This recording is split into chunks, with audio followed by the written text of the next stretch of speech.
Hi, HRN listeners. We're celebrating our 15th anniversary, and we have a really fun campaign and an ask for you. This 15th anniversary tour is aiming to bring you closer to unique food and music experiences in some of the most exciting cities in America.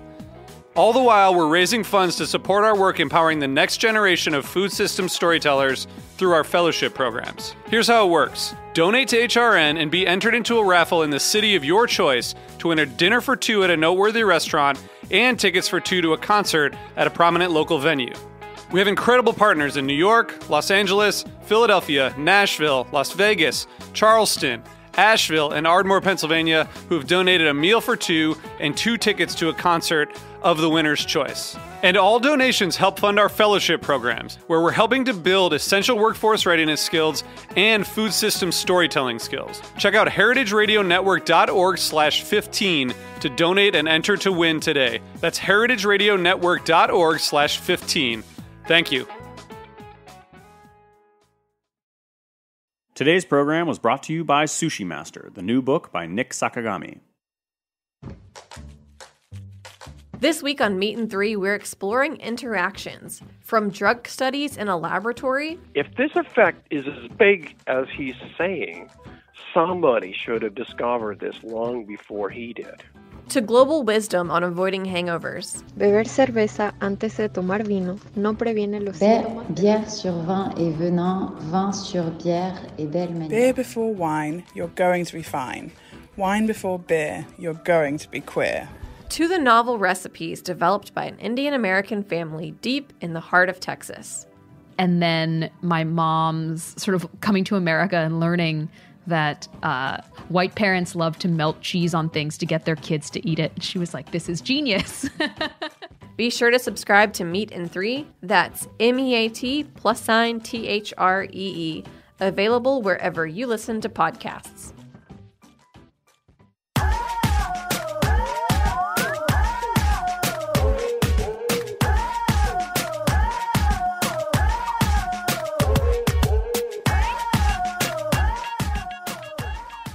Hello, and welcome to A Hungry Society. I'm Portia Wilson, and this is a show where we talk about food, food media, and so much more. Today's guest is Clay Williams, a Brooklyn-based photographer specializing in food, drinks, and events. He photographs assignments for the New York Times, the James Beard Foundation, and the Wall Street Journal.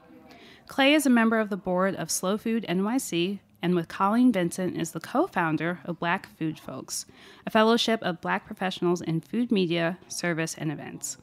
His latest book, 111 Rooftops in New York That You Must Not Miss, written by Leslie Adato, comes out this month from Emmons and is available for pre-order on Amazon. Clay! Hi. Welcome to Hungry Society. Thank you very much. I'm so glad you're here. Yeah, me too. This is great. In the intro, I wanted to throw in Brooklyn, born and raised. New York, born and raised. New York, born and raised. Born in Queens, raised in Brooklyn. Okay. Yeah.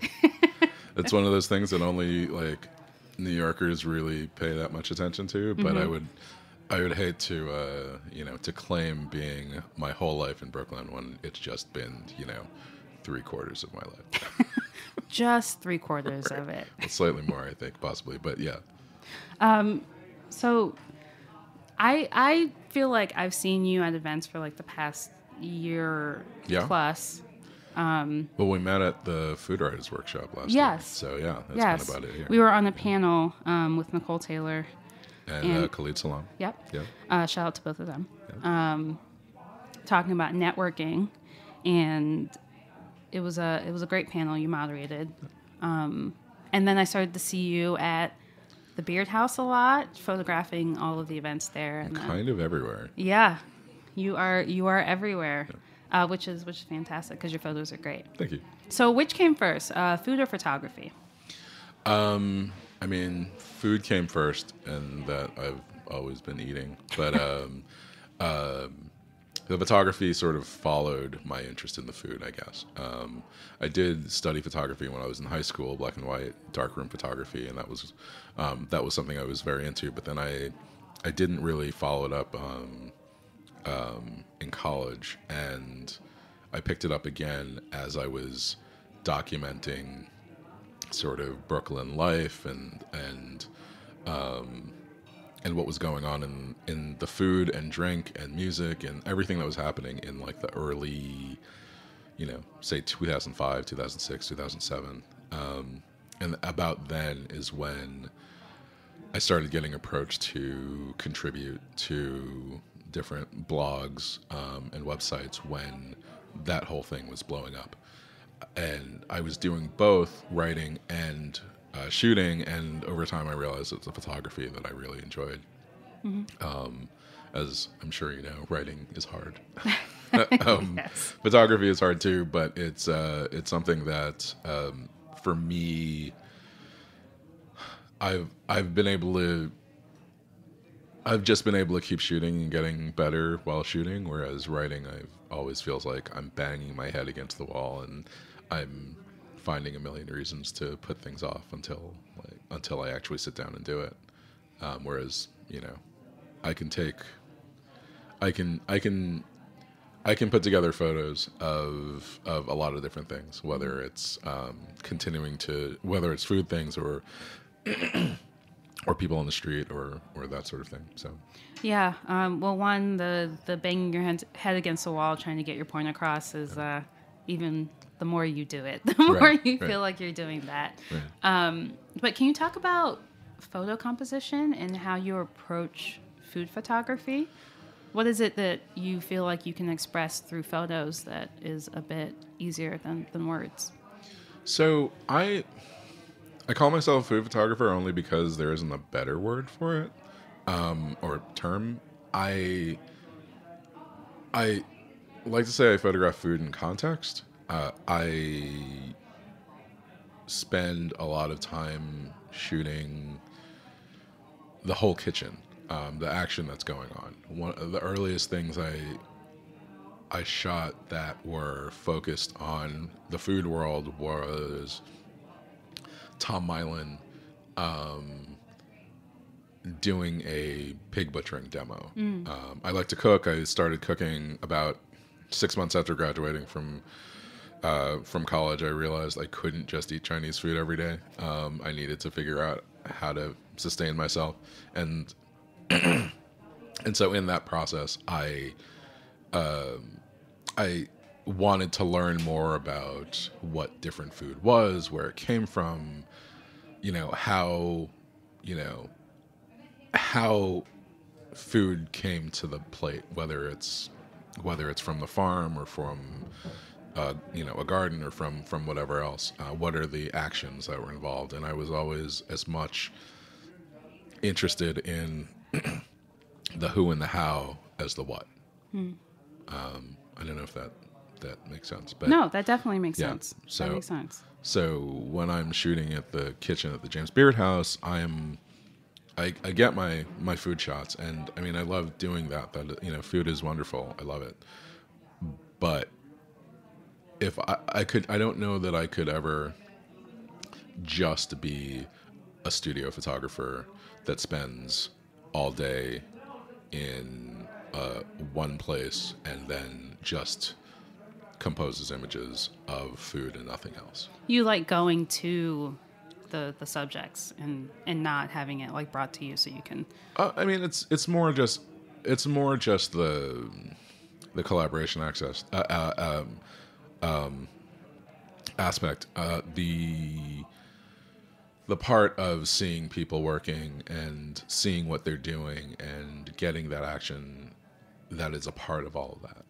I mean, it's not about, the location of the place. I mean, I do enjoy being able to try out new places and explore the ins and outs of a particular kitchen, but I spend a lot of time at the James Beard House kitchen, and that's the same place, but there's always some new challenge, some new adventure happening there. So is there bad food photography, do you think? Absolutely. What makes a photo of food bad, in your opinion? Usually lighting. Yeah, there are a lot of terrible, muddy, or super dark pictures of food, shots that are too close up. I think that's the easiest way to get a bad photo. If you're trying to photograph in a dark, really warmly lit room, it's going to come out really orange, and it could be an amazing dish, but it's never gonna carry over into the photo. But that is not to say, and I see this more than I should.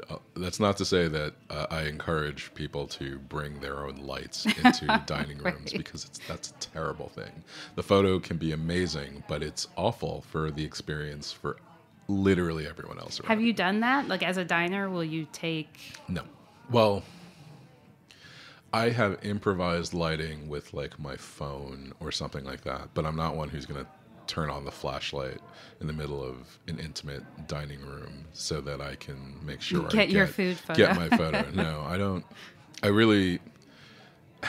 My wife Tammy is not going to agree with this, but I try not to spend too much time taking pictures of food when it's leisure dining. I mean, I will from time to time because you have to something for the gram, but I try to be in the moment as much as I can.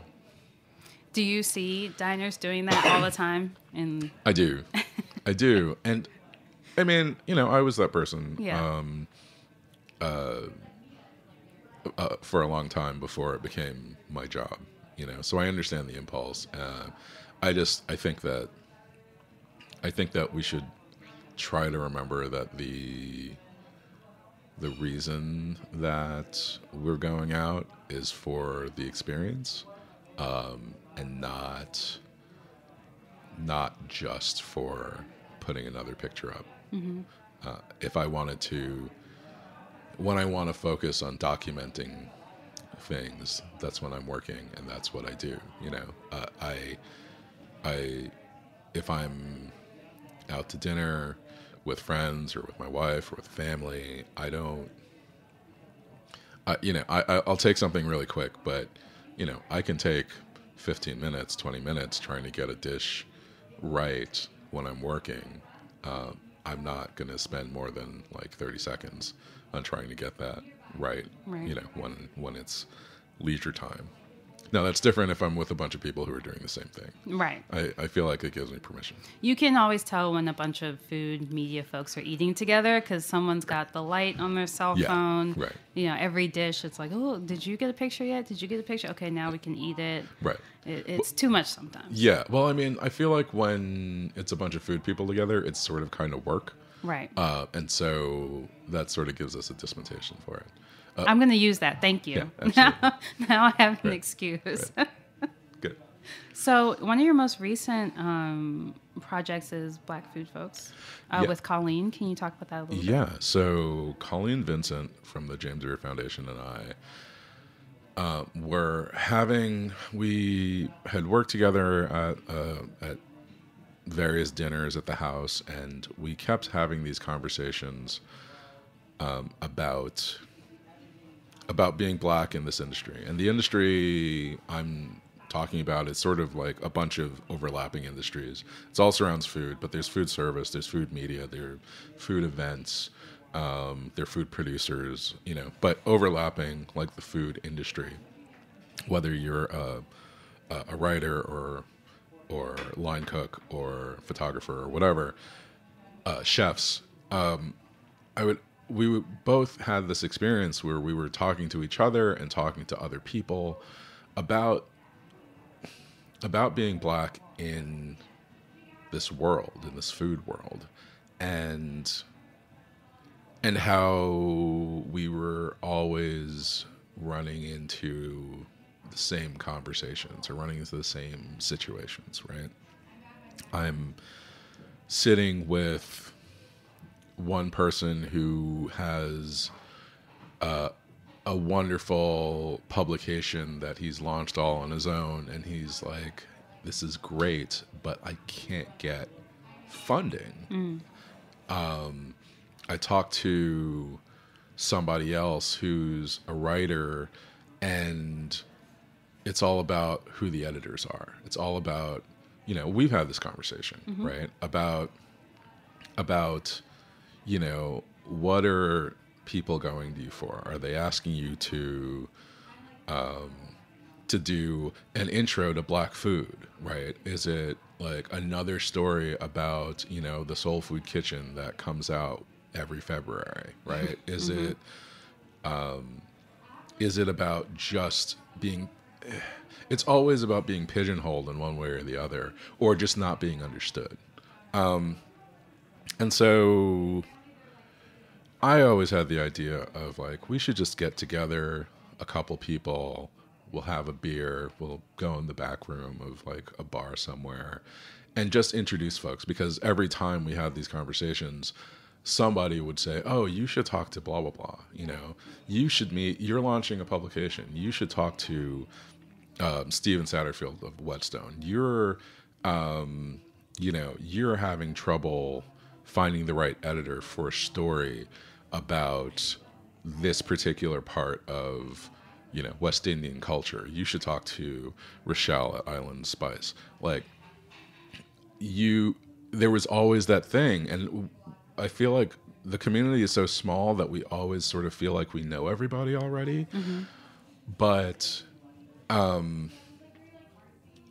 it's surprising how many of us there are. Like, I feel like one of the dynamics of this world, this field that we're in, is that we're always sort of made to feel like we're the only one with this voice. Yeah, it's isolating. And it is isolating. And so, I just wanted to have like a couple beers or some wine or something in the back room of the bar. And Colleen was like, we should do this for real.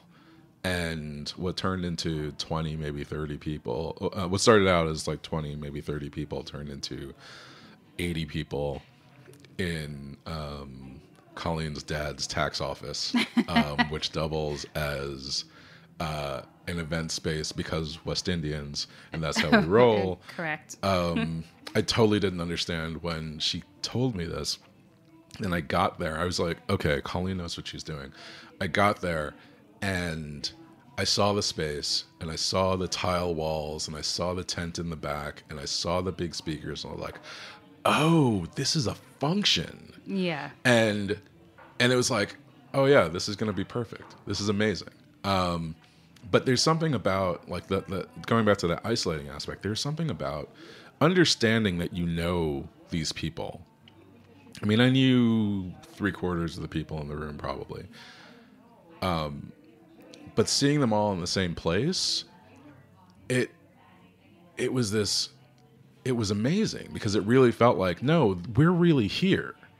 And every time we get told like, oh, this is a niche story or this is this or this is that, like, that's bullshit. Mm-hmm. No, like, it's not. Yeah. Yeah. There are a lot of us who want to tell these stories, right? And that's all sorts of facets of the industry. That's like whether you're a chef who is just trying to tell your story through food, or a writer who's using words, or me through images. It's like there's something there, and we can help each other. We can talk to each other. We can work together. We can help promote each other's work. We can help connect each other to the right gatekeepers. We can help each other become our own gatekeepers, whatever it is. And so that was amazing. Yeah. I still Khalid actually, like, I think he commented in one of the Instagram posts about it. Look how beautiful we are, and it was just amazing because it was just this thing, this real moment. And so that was the kickoff.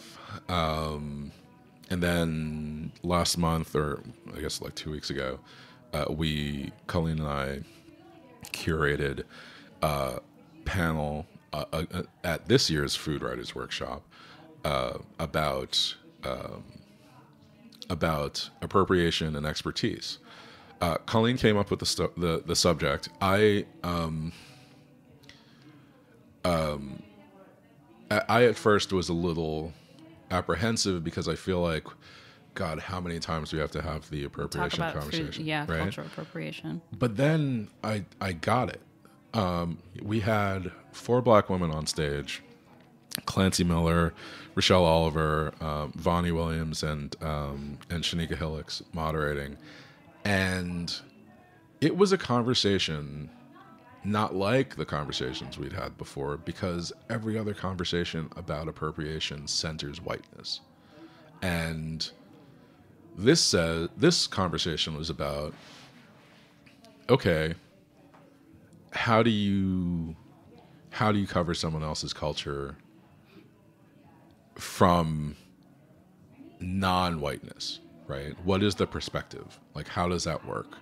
How do you learn? How do you approach it respectfully? And I think they had an amazing conversation, and it was great. It was eye-opening for sure. Also, I feel like I say shout out a lot on this show because it's about community. Yeah, absolutely. But Food Writers Workshop started by Alicia Kennedy, Emily Stevenson, and Layla Schlack. Yep. Which Alicia's been on the show twice. All the audio from these conversations are available on their website, and it's just a great organization. But back to the Black Food Folks meeting. Sure. Yeah. It's and talking about, the isolation. I think that there's something so empowering when you see people who look like you, who are in the same space, who you don't see all the time, and you talk to them about the things that you're all dealing with, and find that common ground. You feel a little less alone even when you step out of those spaces. Right. When you go into work, or you go to your home office, or wherever you do your work, you carry that with you, that there's all these people that look like you who are also fighting the same fight. Yeah, and so on Instagram, the other sort of forum for the group, we have a Facebook page that I don't spend enough time updating, but that's because I've been doing my best to detach myself from Facebook, even though it is work that I need to do, whatever. But the Instagram page for Black Food Folks is largely just my portraits of Black folks in the industry, and partially inspired by the Equity at the Table site and format. It's just the same thing, where even if you're not in New York, even if you're not able to make it to one of our events, you are seeing some other people who are doing work and who you might not have heard of, and that you can now follow and see what they're about. Excellent.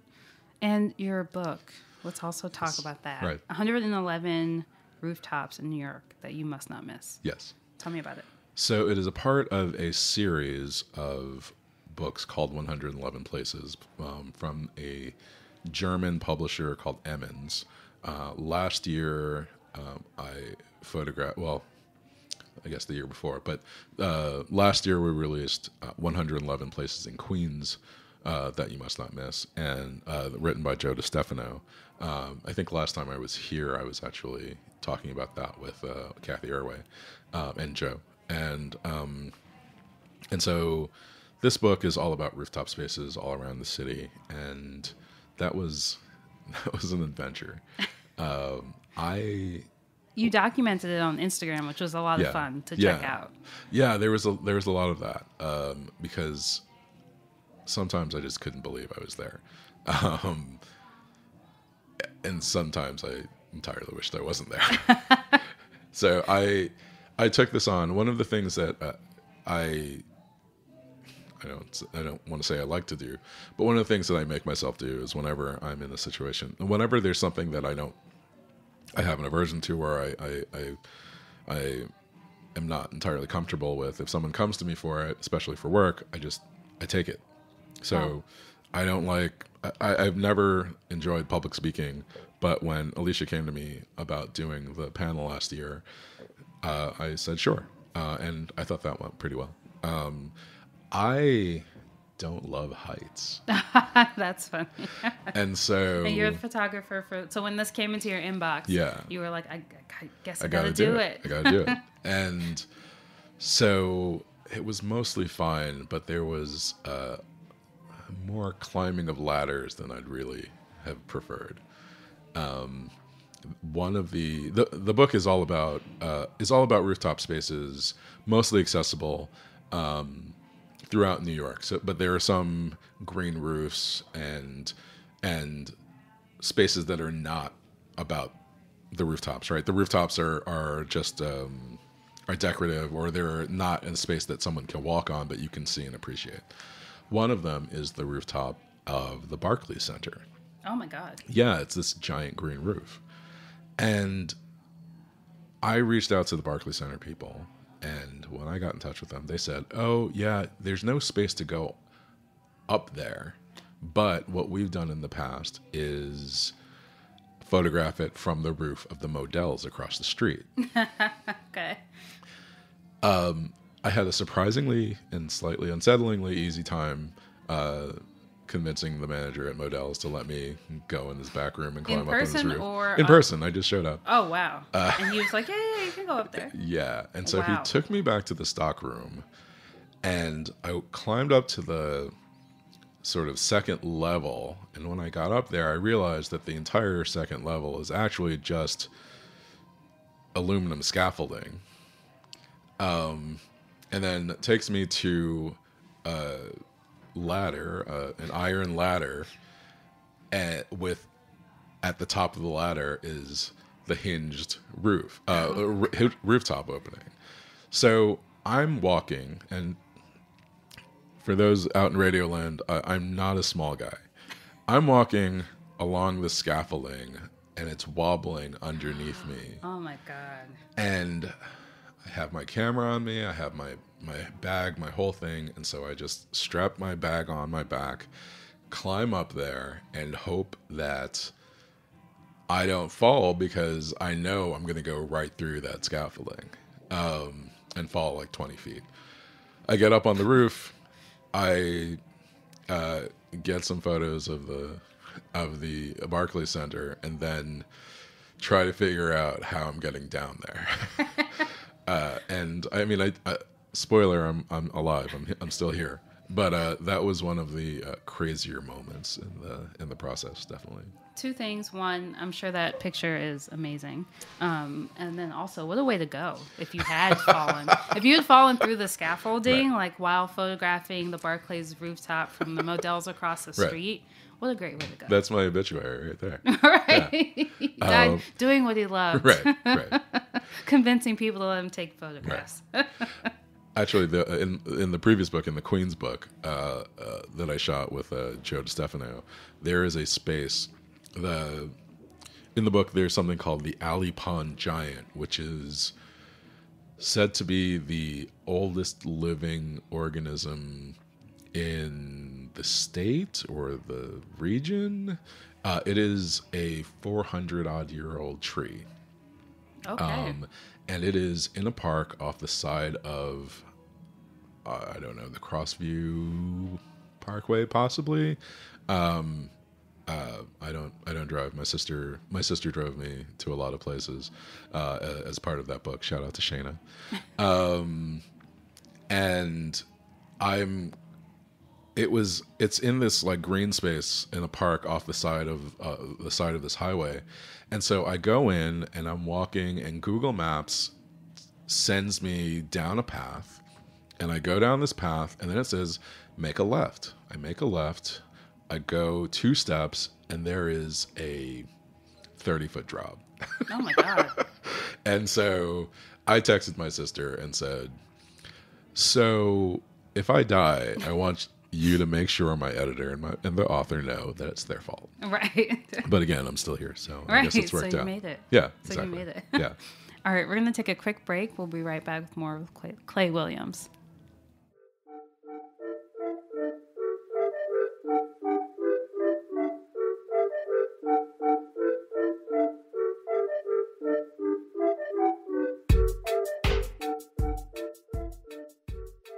Today's program was brought to you by Sushi Master, the new book by Nick Sakagami. Sushi Master is an expert guide to sourcing, making, and enjoying sushi at home. As the only person outside of Japan to earn the designation Osakana Meister, Nick Sakagami introduces the fundamentals of sushi, starting with the fish. Photography from Tokyo's Tsukiji Fish Market offers an inside look at where most of our tuna comes from. And a deep dive into the tools, techniques, and etiquette of sushi ensure you'll never look at a California roll the same way again. Sushi Master comes out on June 4th, 2019. Are you enjoying this podcast? Heritage Radio Network has plenty more. I'm Patrick Martins. I'm Brandon Hoy. And I'm Emily Pearson. Together we host The Main Course OG, where we cover food news and culture. Browse episodes of The Main Course OG wherever you listen to podcasts and on heritageradionetwork.org.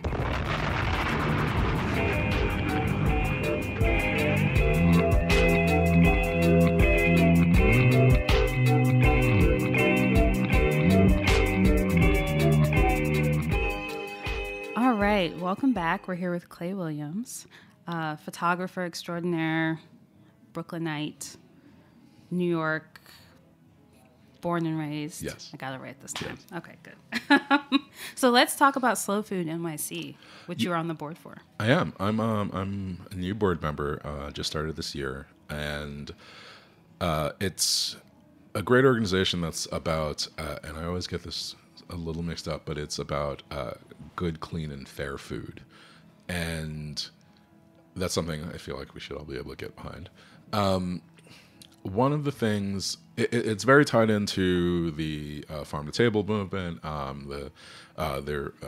We are very connected to Grow NYC and the green market system. We've worked with a lot of chefs in the past who believe in fair and sustainable practices, both in their businesses and in the food that they're and with who they're sourcing their food from. This year we are hosting our next big fundraiser honoring Nama Tamir at Lighthouse on Monday, May 13th. And all of the funds, pretty much every dollar that Slow Food raises goes to the Urban Harvest Program, which includes a teaching farm garden in East New York called Ujima, and also to grants that go to teachers in the public school system. I feel like it's really important to be able to support that sort of thing, and I'm hoping.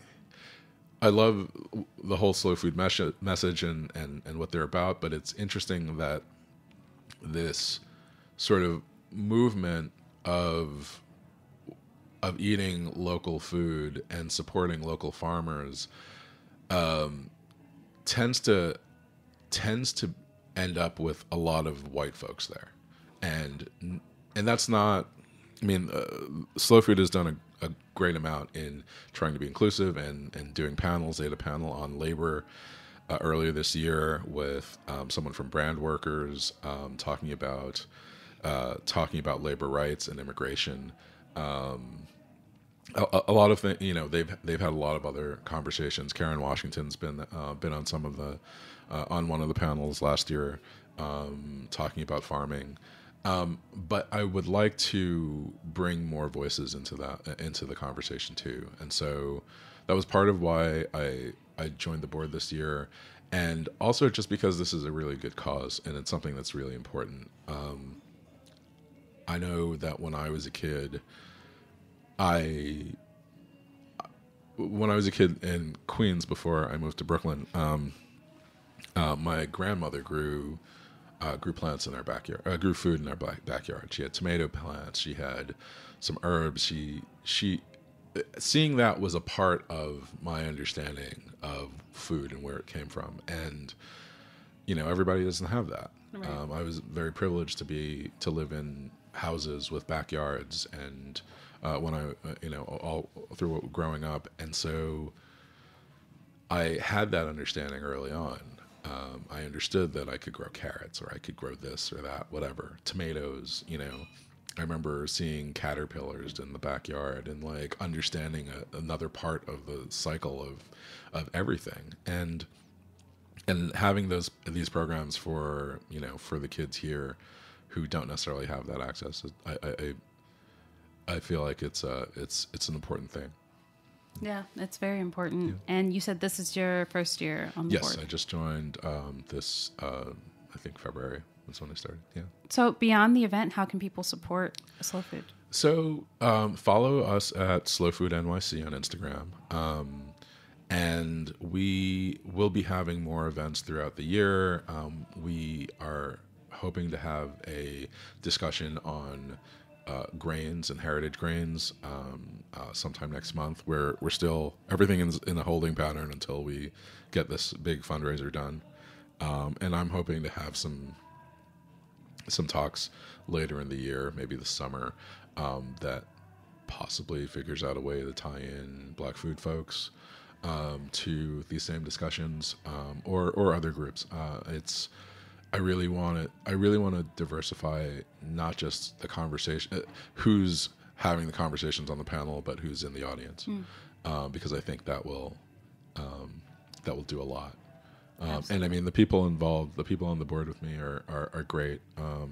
Holly Atkinson is the Queen of Social Justice. She's out there all the time, raising money and bringing awareness. Taylor Pate works in food policy, and she also is trying very hard to move forward on these things. Everybody, I'm not going to name check everybody on the board, but they're all really great people, and they want to have more of these conversations. Yeah. So I just want to try to help move that forward. So you talked a little bit about growing up in Queens. Yeah. Do you have any other like early memories of dining? So it's funny. I knew you were going to ask about that, and so I texted my aunt. When I was 9 years old, I moved to Brooklyn and lived with my aunt, Professor Heather Williams of UPenn. Go out and buy her books. Available on Amazon. I texted her asking, "Hey, so did we eat out a lot when I was living with you in Brooklyn?" And she's like, "Oh no, not really." And then between the two of us, we rattled off like half a dozen places that we went. I mean, it wasn't like fancy or anything, but yeah, I mean, there was this one amazing pizza place on Fulton Street in the Fulton Mall. I went to school in Brooklyn Heights and lived in Bed-Stuy, and so it was someplace I passed on the way home, and it had like this super thick real cheese crust and a slightly sweet sauce, and it was just one of those things we kind of obsessed over. So that was a regular thing. It was a takeout joint, so she would pick some up on the way home sometimes. Yeah, but I mean, she'll say she cooked all the time. I remember things a little differently. I will say it's a mix. I'll say it's a mix. Can you point to a specific restaurant experience that like stands out in your mind beyond the pizza? It's really funny because the next thing I'm going to say is about more pizza. I mean, you did grow up in New York. I mean, yeah, pizza's and a thing. Yeah, I like literally just ate pizza here. But I went to we would go to Uno's when I was a kid for my birthday, right? There would be things like that. When I was older in high school, one of my closest friends, Eric, grew up in his father's a restaurateur, Ed Schoenfeld of Red Farm, and so he and another friend whose mother was a restaurateur, I believe, knew a lot more about food and eating out and like cooking, and I remember we would go over to this other friend's house or apartment, and we were just hanging out, but they'd like whip up some guacamole, and I was like, holy crap, I've never like I hadn't even really had guacamole, but much less to know that like you could just throw that together, and so it was like magic to me. And so Not an eating out thing, but a thing connecting me with food in a way that I didn't really at the time was still sort of foreign to me. Mm-hmm. Do you go out to eat a lot now? I know you spend a lot of time shooting food, but leisure food activities. Leisurely, I would say that the folks from Seamless know me a little too well. They're very familiar with you and your address. Yeah, the eating habits in my house. I like to cook, but I don't always have time for it. And so, yeah, it's funny whenever I go to these events and I run into chefs, people always ask me, "Oh, hey, so when are you coming in?" First, I mean, not everyone. I mean, I don't get nearly paid enough to go to all the restaurants I cover, no matter how much I would love to. But it's also just a matter of the time. The schedule is not always amenable to that sort of thing. So I'm hoping when things slow down come the summer, that I'll be able to get out a little bit more. Do you have like a spot in recent memory that you love? You love to go back to? Oh, that's hard. I'm going to feel bad because I'm going to remember something as soon as we're done. That's okay. Yeah, I don't know. We can come back to that. Okay. So, I ask every guest about their worst dining experience. Do you have one? Yeah, I thought about this one too. And you don't have to name the restaurant, but you can. I'm not going to. But I had just come from a shoot and was about to grab lunch and at a place that I've been in the kitchen before. I've photographed the chef or the previous chef and like some of the kitchen staff. I know their PR people a little bit. And so I walked in and the host said, "Caviar?" Oh, wow. Yeah, and I was so confused. And he was like, "Are you from Caviar?" And I was like, "No, I'm here to eat." He, no disrespect to delivery people, but this guy it didn't even occur to him. It didn't even register that you could be there to eat. I might be a customer. And my God. Yeah, and when I was like, "No, I'm here for lunch," he just sort of shrugged and led me to a table. There's no apology. There was no like, "Oh, hey, sorry," nothing. Wow. I mean, yeah, it was remarkable, and that was. I mean, I haven't been back there since. I did make a note of it and let their PR people know, but I didn't. I didn't make a big deal out of it after. Yeah. So for listeners who aren't familiar with Caviar, it's this delivery service here in New York, like Grubhub or Seamless or Uber Eats or any of those. Yeah. Wow. Just not even hello. Just Caviar? Right. Question mark. Right. Exactly. Wow. Yeah. Oh, so okay. that's. I'm gonna have to ask you off air for that restaurant. Don't worry, I'll tell you. Okay. Yeah. And my last question for you: if you could have your last meal in a restaurant, where would it be, and who is invited? So I thought about that. It would be in Paris. It would be on or near my birthday because in June, the sunlight just goes on forever. I think sunset is something like after 10.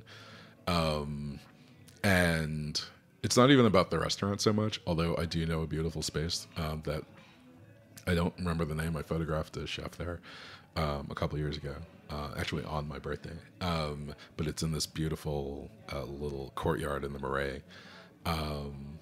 And yeah, I mean, the food would be awesome, but it's not even important about the food. Is there anything that would need to be on the table? Champagne. Champagne and all sorts of deliciousness.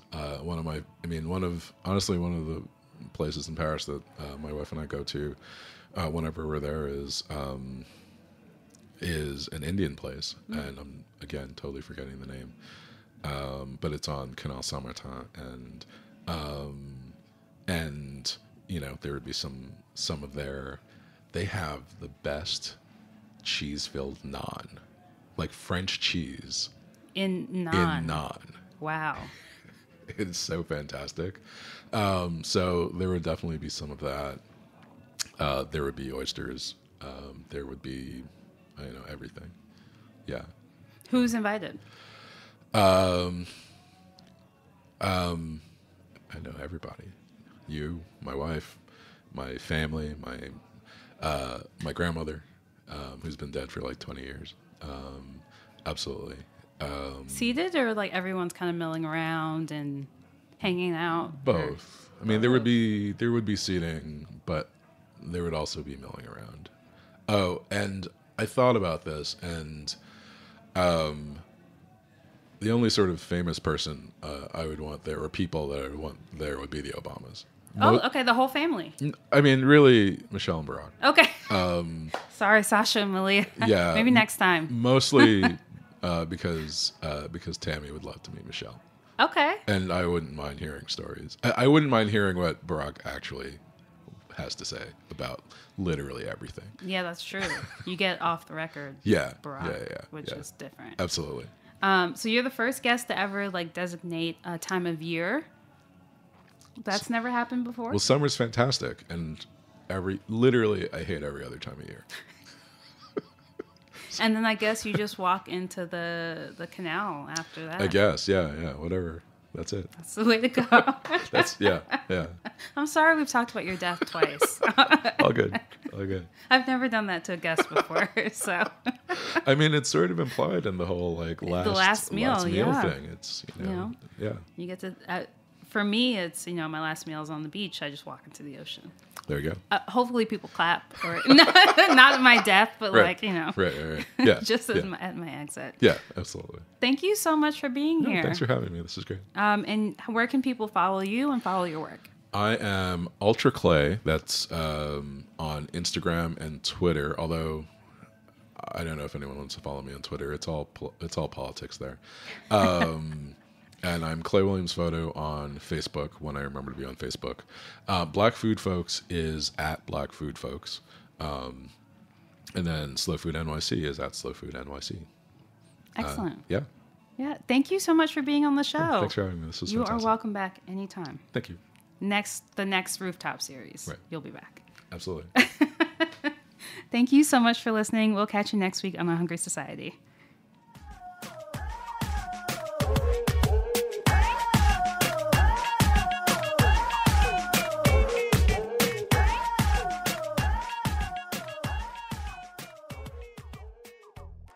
Thanks for listening to Heritage Radio Network, food radio supported by you. For our freshest content and to learn more about our 10-year anniversary celebration happening all year long, subscribe to our newsletter.